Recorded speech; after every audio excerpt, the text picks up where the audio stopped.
Islamic guidance channel کے معزز ناظرین، السلام علیکم ورحمۃ اللہ وبرکاتہ۔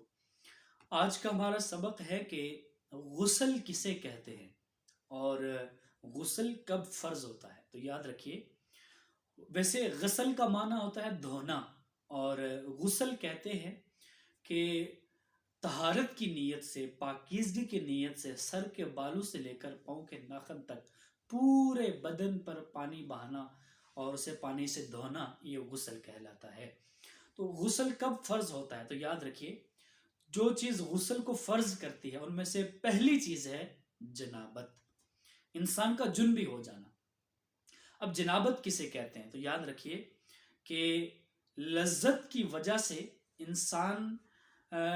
انسان کے جو بدن ہے اس سے مادہ منویہ کا خارج ہو جانا، اس سے غسل فرض ہو جاتا ہے۔ جیسے اللہ پاک نے قرآن مجید میں ارشاد فرمایا، الم یک نطفۃ من منی یمنا، کیا تم نے نہیں دیکھا کہ تم ایک پانی کا ایک نطفہ تھے، منی کا ایک نطفہ تھے، اللہ نے اسے تمہیں پیدا کیا، انسان کو پیدا کیا۔ تو یہ جو نطفہ امشا ہے، جس سے سورہ دہر میں اللہ پاک نے فرمایا کہ انا خلقنا الانسان من نطفۃ امشاج نبتلیہ فجعلناہ سمیعا بصیرا، کہ ہم نے ایک نطفہ امشاج سے، ایک ٹپکتے ہوئے پانی کے قطرے سے انسان کو پیدا کیا۔ تو جب یہ قطرہ آپ کے جسم سے خارج ہو جائے لذت کی وجہ سے، انتشار کی حالت میں، تو ایسی صورت میں غسل فرض ہو جائے گا۔ ہاں، اگر بیماری کی وجہ سے خارج ہو گیا تو اس سے غسل فرض نہیں ہوگا، یا ویسے گرمی کی شدت کی وجہ سے اور انسان کی باطنی گرمی کی وجہ سے کچھ ایسے قطرات نکل آئے، یا پیشاب کے ساتھ کچھ ایسے قطرات نکل آئے، تو اس سے غسل فرض نہیں ہوگا۔ ہاں، اگر انتشار کی حالت میں اگر وہ قطرات نکلے مادہ منویہ کے، تو اس سے غسل فرض ہو جائے گا۔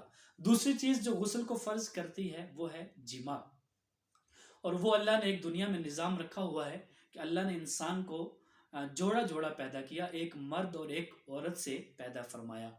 تو جب مرد اور عورت جو ہے وہ ان کا آپس میں ملنا اور ملاپ کرنا ایسی صورت ہوگی تو اس سے بھی غسل فرض ہو جائے گا۔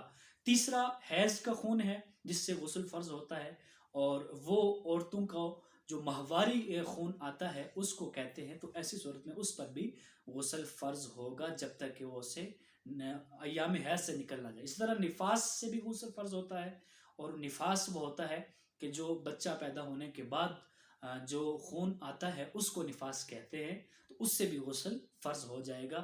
جو ہی خون بند ہوگا تو اب وہ غسل کر لے گی۔ اور اسی طرح مسلمان کی موت، اگر کوئی مسلمان فوت ہو گیا تو اس کو بھی غسل دینا فرض ہو جائے گا۔